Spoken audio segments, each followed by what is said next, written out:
Michael Jackson didn't just release Dangerous, he detonated it like a bomb in the middle of the music industry.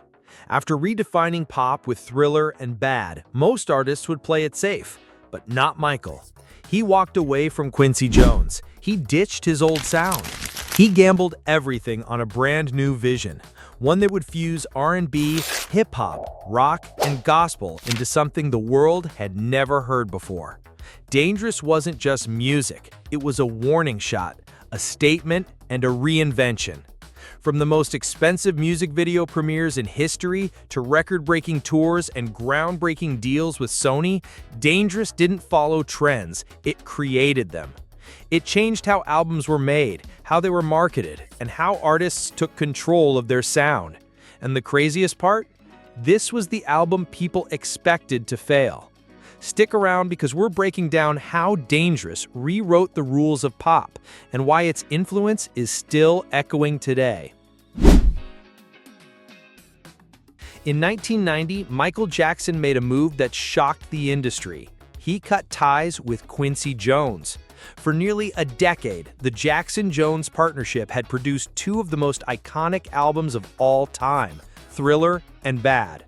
Quincy was more than a producer. He was a sonic architect, the man who helped Michael fine-tune his voice into something unstoppable.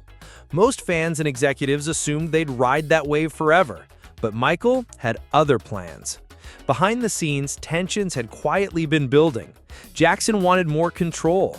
He was no longer the young artist taking direction. He was a global powerhouse with a vision of his own. Quincy, for all his brilliance, was old school. Michael? He was already leaning into the future. So he made a bold decision. No more Quincy. No more familiar safety net. He went looking for a fresh sound and found it in Teddy Riley, the mastermind behind New Jack Swing. It was a complete left turn. Teddy Riley wasn't just a producer. He was a rising force, fusing R&B with hip-hop in a way that made everything feel electric. By teaming up with Riley, Michael sent a message. I'm not stuck in the past. I'm here to lead the next wave. Fans didn't know it at the time, but this decision would change not only the album, but the entire sound of pop in the 1990s. And this was just the beginning. When Dangerous dropped in November 1991, the sound was different. Gone were the glossy disco-inspired grooves of Off the Wall or the cinematic funk of Thriller. Instead, listeners were hit with punchy beats, gritty synths, and a rhythmic edge that felt raw, urgent, and alive. From the opening track, Jam, it was clear Michael Jackson had completely reinvented himself. This wasn't just evolution, it was disruption. Working with Teddy Riley, Jackson tapped into the heartbeat of the streets. Riley's New Jack Swing blended hip-hop drums, R&B melodies, and funk bass lines, creating a sound that felt both aggressive and slick. Songs like In the Closet and Remember the Time pulsed with a sexy, modern energy. Even the ballads, like Keep the Faith, had a gospel-soaked power that elevated the emotional weight. Pop had never sounded like this. And more importantly, pop had never felt like this. Michael wasn't just trying to stay relevant, he was shaping the future. He embraced hip-hop influences at a time when most mainstream pop stars still kept their distance. He folded street sounds into stadium anthems, making the underground feel massive and universal. The result? Dangerous created a new blueprint, one that artists like Usher, Destiny's Child, and Justin Timberlake would follow a decade later. And as the music changed, so did the business behind it. Before Dangerous even hit the shelves, Michael Jackson had already shattered one industry record, and it wasn't musical, it was financial. In 1991, just months before the album's release, Jackson inked a jaw-dropping deal with Sony Music. The reported figure? $65 million. At the time, it was the most expensive recording contract in history. But this wasn't just about money, it was about power. The deal gave Michael an unprecedented level of control over his music, his marketing, and even his future catalog. He wasn't just an artist anymore. He was a brand, a business, a global force. Sony knew what they had in Jackson, and they were willing to give him near total freedom to keep him on their label. And Michael, he took full advantage. He used that deal to fund massive music videos, experimental sounds, and a marketing campaign that blurred the line between pop star and myth. It set a new standard. No longer was a label the boss. If you were big enough, you could call the shots.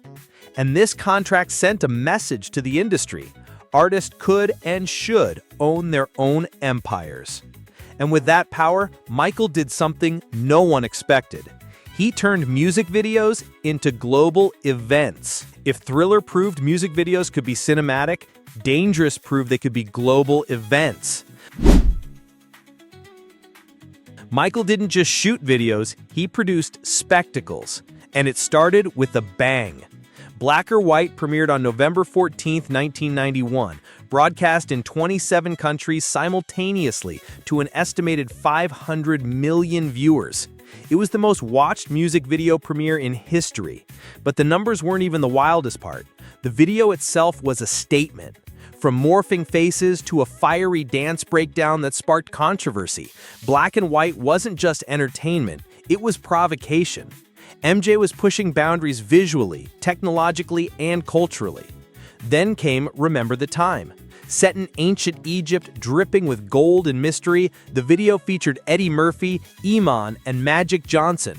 Directed by John Singleton and choreographed by Fatima Robinson, it was more short film than promo. With a $2 million budget, it became one of the most expensive music videos ever made. Michael had figured out something the industry hadn't. Music videos weren't just promotion, they were the product.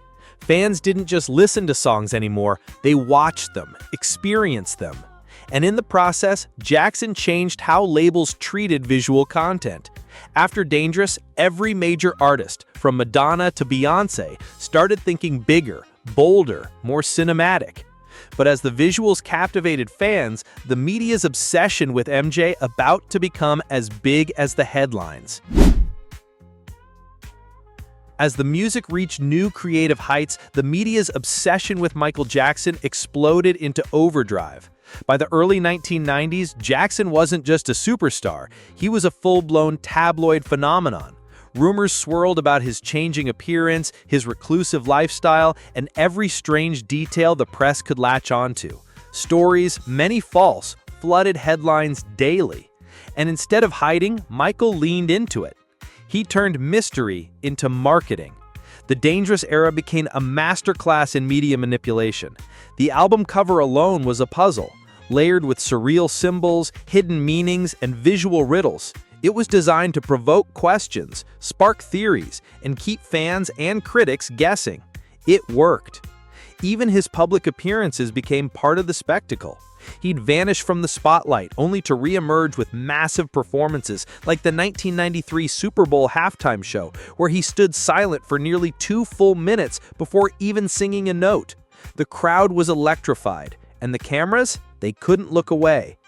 Jackson understood something most celebrities didn't. In a world obsessed with exposure, controlled mystery was more powerful than constant access. By the time Dangerous took over charts and airwaves, Michael had fully transformed. He was no longer just the king of pop. He was a living legend, surrounded by myth. And with that myth came the biggest tour of his life. With Dangerous, Michael didn't just make a statement in the studio, he took it to the world stage. And he did it like no one ever had. The Dangerous World Tour, launched in June 1992, was a spectacle on a scale the industry had never witnessed. Over the course of 69 shows across 27 countries, Jackson performed for more than 3.5 million fans. But this wasn't just a concert. It was a cinematic experience, tightly choreographed, visually overwhelming, and emotionally explosive. And for the first time, Jackson had full creative control. This was his vision from top to bottom, from the costumes and stage design to the transitions and effects. He wasn't just a performer anymore. He was a director of an immersive global theater experience.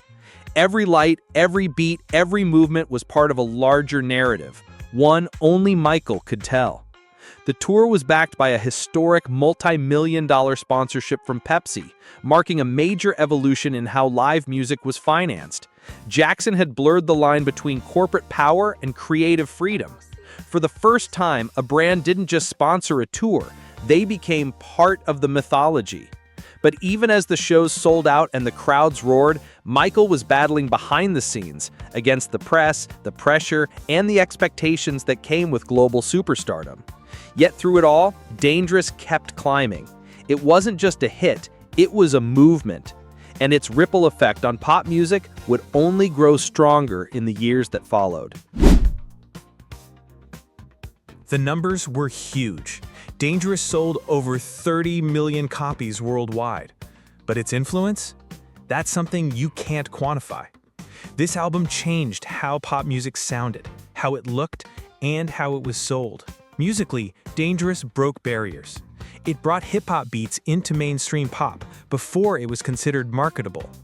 Michael and Teddy Riley didn't just experiment, they shifted the foundation. Suddenly, pop stars were chasing street credibility. Producers like Timbaland, Pharrell, and Rodney Jerkins later built entire careers on the sound Dangerous made mainstream. Without Dangerous, there's no Justified by Justin Timberlake, no Confessions by Usher. Even Beyoncé's early solo work echoes that hybrid of smooth R&B and edgy production that Jackson had carved out. Visually, it raised the bar permanently. Music videos became high-budget events. Artists weren't just releasing songs, they were releasing experiences. Today's album rollouts with teasers, cryptic trailers, and cinematic videos, that blueprint came from Dangerous. Even in business, the album shifted power dynamics. Artists started negotiating bigger contracts, demanding more creative control, and viewing themselves as brands. Michael made it clear, a superstar didn't just sing, he owned, directed, and shaped everything. And perhaps most importantly, Dangerous proved that Michael Jackson wasn't living in the shadow of Thriller. He wasn't just trying to repeat past success, he was inventing a new era, one that reshaped the industry from the inside out. In the end, Dangerous was more than just an album. It was a turning point. It marked the moment Michael Jackson stopped playing by the industry's rules and started rewriting them. He broke away from the formula, fused genres nobody expected, and turned music promotion into an art form. He didn't just adapt to the changing landscape, he changed it. And while Thriller may be the album that gets the spotlight, Dangerous is the one that set the future in motion. It laid the groundwork for the sound, style, and strategy of modern pop. Make sure to hit that subscribe button so you don't miss out on more iconic album breakdowns, hidden music history, and the legends who reshaped the world with sound. Because this is just the beginning.